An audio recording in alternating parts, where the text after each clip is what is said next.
Hello guys, sumao ni siya mga adlaw no nga nagprepare na ko ani para sa mo ang travel ni Jem paingon sa Manila. Pero ang uban namong mga gamit amo nang ipanghininayan og hipos ug ako na pong ginahinayan og hatod sa binitinan. Lahi man gud ni si Jem og kinaiyagod kay maski layo pa bitaw.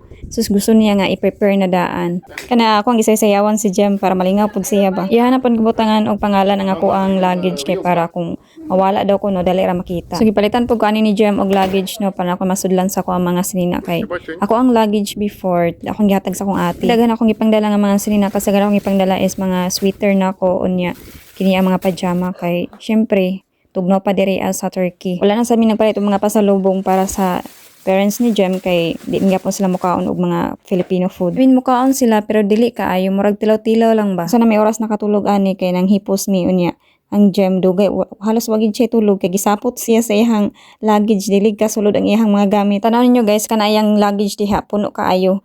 Ang iyang mga sulod ana puro mga sinina halos dan iyang mga toys.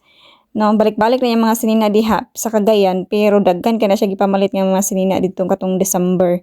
Mga promo nga mga sinina ginamalit siya daghan oy. Pagkaugma ani nangabot na sila mama kay ihatod namin nila sa airport. Di pa man ta kog dali ag anhi diri sa Turkey guys pero kay kada tawag na mo sa iyang lola ni Jem magsige siya ingon nga magwat gid ako no siya na. Mura kog makuan ba kay syempre 95 years old na siya unya. Di basin og simbako ta kabalo bitaw kay taas-taas na pud bayang edad.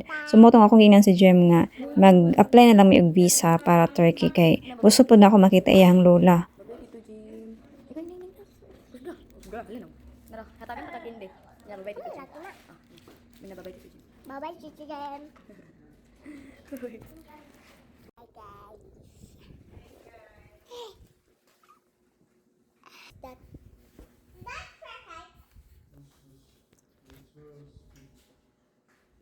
Please, support. Gabang may ugban ani para masulod ang amo ang mga gamitanan unya para pod nga makauban pod sila ni mama sa paghatod sa moa dito sa airport. So nagpuyo mi diri no for 3 months og wala jud may problema ni Jem og daghan kayong salamat gyud. So guys, sa mga tawo nga gaingon nga manglaag pod ako no ni Jem, ilaan ako si Jem, ginahanggat gyud ko na si Jem pero kay unsaon man ako pagkuan guys nga lisod man jud kay ni siya pamatahon. Pulan jud kay ni siya mulaag sa Pilipinas, ambot na lang gyud. Yang rason kay layo daw ko no unya init pa gyud. By the way, before mi mga to sa Lagandingan, nang hapit lang sa mi diri sa SM kay diri mi mga on. Yung mga bata pod first time nila nga makalaag diri sa SM. Hapit na may manglakaw ni Jem.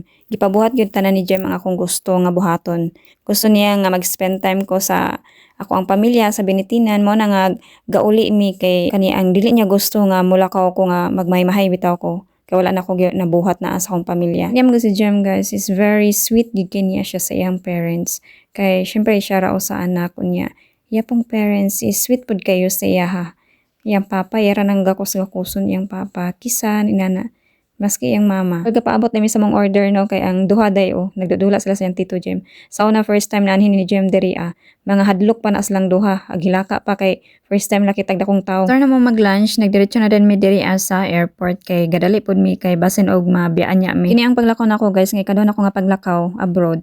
Murag dili ra kay siya sakit sa kuha karon kay naamang gud si Jem na ako'y kauban ako'y kay istorya sa airport dadtong first na ako nga abroad sa Taiwan grabing hilak na ako kay syempre mingaw kayo ako ra usa unya bisag unsa nagkuno na nako si Jem man gud kay akong istoryahan so mao na nga murag nakuha na nako kung kuan ba kaguol bitaw wala ra kay na control na Ever should learn his name. It's so good. yeah He's pro. And the plane is new. Fresh. this is new Yeah, look at the there's no dirt.